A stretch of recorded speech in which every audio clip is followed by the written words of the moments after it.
Nation news India channel में आपका हार्दिक स्वागत है। आज हम भारत की राजधानी दिल्ली के नाम बात करें। इस समय कड़कड़डुमा रोड और स्कूल में से ओपीएस को लेकर न्यूज चैनल पर जो भी वक्ता ने कहा वो उसकी अपनी राय है, जिसकी पुष्टि नेशन न्यूज इंडिया नहीं करता। ही गहन अध्ययन किया जा रहा है और ओपीएस लेके रहेंगे ऐसे टीचर्स, बैंक कर्मचारी व अन्य कर्मचारी, सेंटर कर्मचारी सभी का मानना है। लेकिन सरकार के कान पर जू नहीं रेंग रही है। 1 अक्टूबर को जो आंदोलन हुआ उसमें मीडिया भी घबरा गया था और मीडिया ने भी दिखाया कि लगभग 5 लाख के करीब रामलीला मैदान व उसके आसपास में पब्लिक घूम रही थी। तो अजय वीर सर, आपका नेशन न्यूज इंडिया चैनल में आपका हार्दिक स्वागत है। सर, हाँ सर, क्या कारण है कि जब आप भीड़ इकट्ठी करते हैं और अपनी बात को रखते हैं तो वहाँ प्रशासन को, जहाँ आपका साथ देना चाहिए, वहाँ आपका प्रशासन साथ नहीं देता है? देखिए, ये भीड़ इकट्ठी हम नहीं करते। भीड़ इकट्ठी तो मुद्दा करता है। ये मुद्दा एक ऐसा गंभीर मुद्दा है जो लोगों के बुढ़ापे से जुड़ा हुआ है। जो पूरा जीवन सरकार को या सरकारी नौकरी को देते हैं, उनको बुढ़ापे में जो असुरक्षा महसूस कर रही है उससे सैलाब आता है। हम तो सिर्फ उसका नेतृत्व करते हैं और उनको एक मंच देते हैं कि अपनी बात को यहाँ रखिए।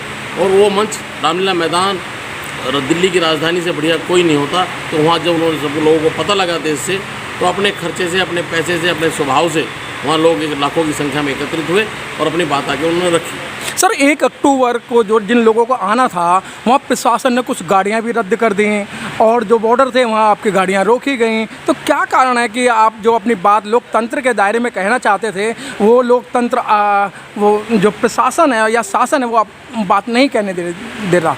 देखिए, शासन प्रशासन की बात करें तो उनमें भी हम ही लोग हैं जी। रोकने वाले अधिकतर एनपीएस थे। पुलिस अधिकारी जो हमारे कंसर्न थे वो एनपीएस साहब थे। तो लेकिन उन्होंने बताया कि हमारी मजबूरी है। जिस दिन हम ये वर्दी धारण करते हैं तो हम उस दिन शपथ लेते हैं कि जो सरकार कहेगी वही हम करेंगे। हमारे दिल में, हमारे हृदय में, हमारे दिमाग में पीड़ा है कि एनपीएस क्यों नहीं, हमारे एनपीएस को ऑफिस क्यों नहीं बहाल होता। लेकिन अगर सरकार कहेगी तो आपको लाठी भी मारेंगे, सरकार कहेगी तो गोले भी मारेंगे, उनकी बाध्यता थी। लेकिन उनका जो मौन समर्थन था वो हमारे साथ था। प्रशासन को कई बार कानून व्यवस्था से भी हम नकारात्मक नहीं ज़्यादा सोचते। हम ये नहीं सोचते कि प्रशासन ने हमारे रोकने के लिए काम किया। प्रशासन ने व्यवस्था भी की। आज तक इतिहास गवाह है कि इतनी जब संख्या आ चुकी थी, जो रामलीला मैदान फटने को हो गया, तो शायद प्रशासन को ये मजबूर होना पड़ा कि उसके द्वार बंद करने पड़े। प्रशासन को मजबूर होना पड़ा कि यूपी से गाड़ियाँ मोड़ के वापस यूपी में घुमा दी। दिल्ली आएंगी तो दिल्ली फट जाएगी। ये लोगों का हुजूम, ये रैली नहीं, ये रैला था। तो लोगों के हुजूम ने शंखनाद कर दिया कि सरकार हमारी पेंशन हमें लौटा दो, पुरानी पेंशन बहाल कर दो। ये संदेश, बहुत बड़ा संदेश गया। लेकिन सर, आपकी रैली से सरकार तो हिली, लेकिन सरकार के हठधर्मी इस तरीके से हो गई है कि अब लोगों को जो सच्चाई कहेगा उसको जेल में डालेंगे। हो सकता है कि अजय वीर अगला टारगेट होने जेल में डालें। सर, मैं आपका लूँगा। मुझे तो बड़ा मेरा सौभाग्य होगा कि अगर इस तरह की कोई कार्रवाई होगी। अगर स्वतंत्रता युद्ध लड़े गए, जो आज़ादी की लड़ाई लड़ी गई, उसमें स्वतंत्रता सेनानियों के नाम भी रिकॉर्ड पे हैं, शहीदों के नाम भी रिकॉर्ड पे हैं। अगर ऐसा कुछ करेंगे तो हमारा सौभाग्य होगा। सरकार कतई करे, लेकिन हम अपने लक्ष्य के प्रति बिल्कुल प्रतिबद्ध हैं। हम इस बात को करके रहेंगे। मैं ओपीएस हूँ। मैं चाहता हूँ कि एनपीएस जो हमारे साथी हैं, इनकी बुढ़ापे में परेशानियाँ ना हो, इनकी बुढ़ापे की सुरक्षा ना हो। वे अपने बुढ़ापे को सुरक्षित करना, उनकी बुढ़ापे की सुरक्षा की लड़ाई लड़ना मैं अपना धर्म समझता हूँ। इस धर्म के रास्ते में जो भी हो, जो प्रताड़ना मिले, वो स्वीकार है। क्या लगता है सर, आपकी पेंशन लागू होगी? मुझे तो लगता नहीं, जिस तरह के हठधर्मी है चल रहा है मामला। नहीं, मुझे विश्वास है। मुझे पता नहीं क्यों विश्वास है। मुझे अपने हिंदुस्तान के प्रधानमंत्री पर विश्वास है। वो उन्होंने क्या नहीं किया। सर, आपका भी एक राइट बनता है कि जो हिंदुस्तान बार बार कह रहे हैं कि आप हिंदू राष्ट्र ही बनवाना चाहते हैं, कि जिसके अंदर महिलाओं की इज्जत नहीं, कि जिन महिला को नंगा घुमाया जा रहा है, तो फिर वही चाहते हैं कि आप लोग? देखिए, हमारे चाहने की बात नहीं है कि हम चाहते क्या हैं, होना क्या चाहिए। जो शासक है वो अपने हिसाब से काम करता है। जनता बार बार शासक सुनती है। हमने ये तो कभी नहीं हुआ कि देश की आज़ादी के टाइम ये डिक्लेयर हो गया था कि 50 साल के लिए शासक चुना। जनता को अपना समय मिलता है, जनता वोट की चोट करती है। इस बार भी हमारा तो बड़े नर्मता के साथ कहना है, vote for pension, vote for OPS. तो जब वोट का टाइम आएगा अपनी बात बिल्कुल कहेंगे। हर आदमी कहेगा, महिलाएं महिलाओं की बात कहेंगी। हर जगह जो प्रताड़ित आदमी अपने जुनून को, अपने जोश को, अपनी जो उनके दिल में कुंठा है उन सबको वोट के माध्यम से निकालेंगे। अच्छा अजय वीर सर, आप नहीं चाहते हो जो गरीब लोग हैं उनको भी रोटी मिलनी चाहिए, उसे भी 2 टाइम का मतलब खाना मिलना चाहिए, और सरकार बार बार ये कह रही है कि अगर हम OPS लागू करते हैं तो हम दिवालिया घोषित हो जाएंगे, हमारे पास पैसा नहीं है। ये सरकार का आकलन गलत है।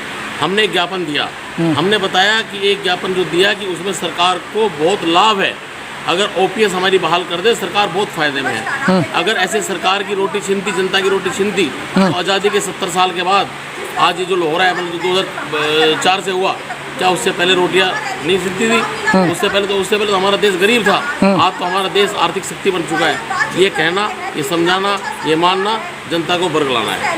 तो क्या लगता है कि इस समय जो माहौल है कि अभी वुमेन का जो है महिला आरक्षण बिल भी पास किया है, लेकिन लगता है कि आपका जो ये OPS का जो मामला है, नाम कुछ भी हो लेकिन सरकार इसके बारे में कुछ विचार तो कर ही रही है। देखिए, उन विचार और जो करेगी सरकार, जो कमेटी बनी है उस कमेटी के हम किसी भी शर्त को हमारा एक बड़ा दल नहीं मानता। हमारा बड़ा समुदाय इस बात को बिल्कुल स्वीकार करने के लिए तैयार नहीं है कि इसमें संशोधन हो जाए। हम और हमारे साथियों के लिए चाहते हैं कि जैसे एज पुरानी पेंशन थी ऐसी पुरानी पेंशन यथावत बहाल की जाए। कमेटी की कोई शर्त के सामने कर्मचारी शिक्षक किसी भी तरह से सहमत नहीं होंगे। यादव जी, जिस तरीके से आप OPS की बात कर रहे हैं, जो NPS वाले जो लोग हैं 2004 की जो भर्ती है वो तो आपके साथ में नहीं है। तो ये कौन थे? जो आई, जो दिल्ली भर गई, जो देश भर गया, जो दिल्ली में इतिहास रच दिया, वहाँ के खोमचे वाले से पूछो, वहाँ के रेडी वाले से पूछो, आसपास की आबादी से पूछो, आप जाके परी चौक में ग्रेटर क्लास से पूछो, आप सोनीपत से पूछो, आप पलवल से पूछो, कौन थे वे लोग? अजय वीर जी का पहले ही नाम चल रहा है कि करोड़पति हैं, उन्होंने जो बसें मंगाई हैं वो अपने पैसे से मंगाई हैं। अगर एक वेतन होगी करोड़पति हो सकता है तो ये सरकार की मानता है कि अगर मुझे कोई करोड़पति कहता है तो मैं दिल से ज़रूर करोड़पति हूँ, पैसे सिर्फ करोड़पति नहीं होते। इसीलिए मैं खुद OPS हूँ, इसलिए मैं स्वाभिमान के साथ NPS की लड़ाई लड़ रहा हूँ, इसलिए मैं करोड़पति हूँ, इसलिए मैं स्वाभिमानी हूँ कि मैं अपने साथियों का, अपने समुदाय की चिंता करता हूँ। करोड़ों रुपये से नहीं होते, रुपये हाँ पर्याप्त है, खाने के लिए पर्याप्त है, पहनने के लिए पर्याप्त है, और मैं संतुष्ट हूँ। अच्छा, आप इतनी लड़ाई लड़ रहे हैं और आज भी एक सम्मान समारोह चल रहा है, बड़े पैमाने पे चल रहा है, और सम्मान समारोह वही लोग कर रहे हैं जिनसे आप OPS की डिमांड कर रहे हैं। तो क्या लगता है कि उन टीचरों में या जो अधिकारी गए हुए हैं या जो अध्यापक गए हुए हैं उनमें और आप में कितना अंतर है?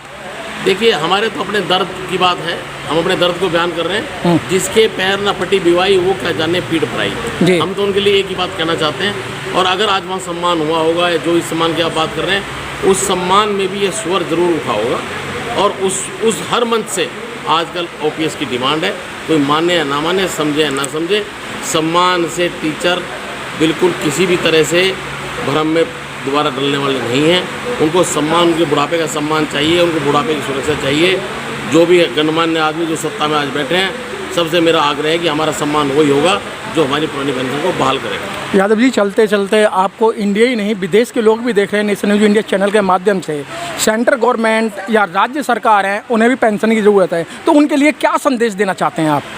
मेरा संदेश ये है कि अधिकारी हो या कर्मचारी, चतुर्थ श्रेणी कर्मचारी से लेके अधिकारी तक, NPS से लेके OPS तक, सब एक हो जाएं, एक झंडे के नीचे आएँ और अपनी बात को मजबूती के साथ उठाएं।